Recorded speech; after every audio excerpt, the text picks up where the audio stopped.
विद्यार्थी भाइ बहिनीहरू गुरुको सम्मान कति गरिएको छ भन्ने कुरा पनि हामीले सम्झाउनु पर्ने हुन्छ। हामीले हरेक पटक स्टेजमा गुरुवन्दनाको अर्थ के त गुरुलाई सम्मान गरेको, तर हामीले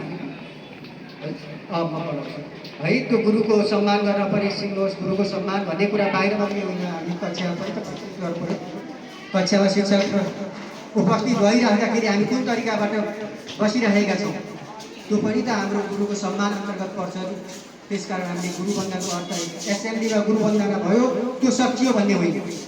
स्कुलमा गुरुवन्दना गरेपछि घरमा पनि त हामीले त्यो संस्कार सिकेर जानु पर्यो नि त। कक्षामा संस्कार सिक्नु पर्यो, हरेक ठाउँमा संस्कार सिक्नु पर्यो, संस्कार लाइफमा मात्रै होइन। त्यसकारण म गुरुवन्दनाको लागि हाम्रा स्वरका मिठा धनी छात्रा दुईजना अति प्रतिभाशाली छात्रा अपेक्षा परियार र कृष्ण सुनारलाई म स्टेजमा आउनको लागि अनुरोध गर्दछु। छात्रा कृष्ण र अपेक्षा परियार भाइ बहिनीहरू मैले भने तपाईँहरूले आफ्नो अनुशासन हरेक ठाउँमा देखाउनु होला, गुरुको सम्मान हरेक ठाउँमा गर्नु होला।